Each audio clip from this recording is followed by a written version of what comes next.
Waterville Valley is the birthplace of freestyle skiing. The sport's origins can be traced here directly when in 1970, official events in aerials, moguls, and ballet first hit the world stage. Waterville Valley at the time just had the one chairlift, and we went up and came down True Grit. It was very family oriented. Everybody seemed to know each other. It was a happy place. Doug Pfeiffer, who was the editor of Skiing Magazine, and Tommy were having this conversation as to who was the best skier on the mountain. And Tommy, having come off the U.S. ski team, said, obviously, it's the ski racers.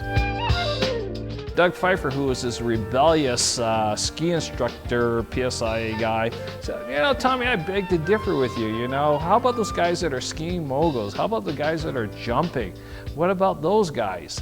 And they said, well, let's host a competition at your new ski area and see who really is the best skier on the mountain.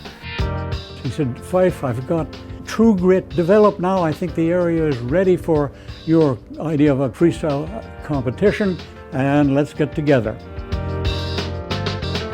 I was one of those teenagers that just had his nose in the skiing magazines and the skiing books.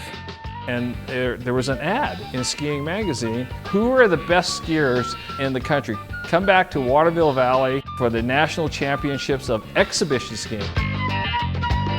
Wayne, you know, the story is he hitchhiked across country and, you know, and went in this thing. There was one run, you know, you came down True Grit, had a flat area ballet, and then you did a single jump, you know, and the most it was a one inversion. They had built beautiful venues for us, and so I was very excited about being a competitor here. But having a ball just exploring this mountain that I had just seen in books before, and here was one of the new premier resorts in the East. I arrived at Waterville and I'm thinking I had really never skied anywhere else in my little local ski hill. So this is a big time deal for me to come to a ski area that I've heard about and seen in magazines and actually be there. Hopefully that some of my ski heroes would be in the same day lodge. I'd be walking around just hanging out with these guys.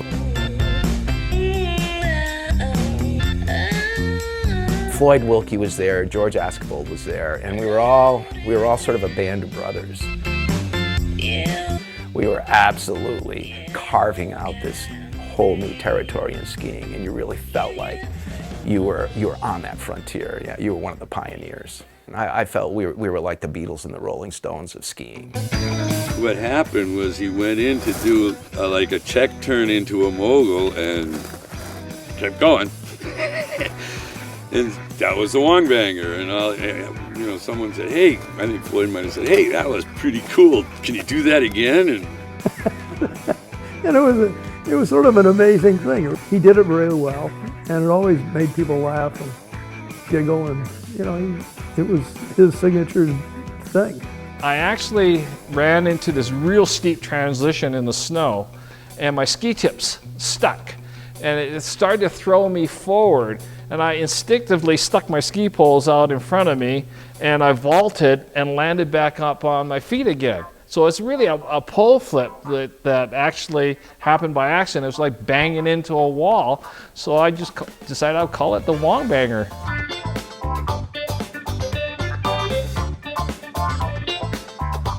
There was always freedom in skiing, but there hadn't really been a way to kind of wrap it into a singular form of expression like competing in freestyle. You should come out and do this stuff. Hot dogging, we called it. Hot dog. And that was the beginning. We had the USSA come and say, this is it. This is where it all started, and they gave us these fancy vests, and we had fun and a party. But there's nothing here that says that. So a couple of days went by, and then we were on the lift the next morning, and he comes up and he says, I got an idea, putting up a sign at the entrance of the valley that would declare it as the birthplace of freestyle. We were thinking like an old picture. And I said, well, I have some old pictures. I don't know if you want to use them. And he goes, you mean that one in your kitchen eating area? And I went, yeah, that was in the first contest. It was the first time I probably had done that maneuver. He came over and looked at it and said, that's the pick.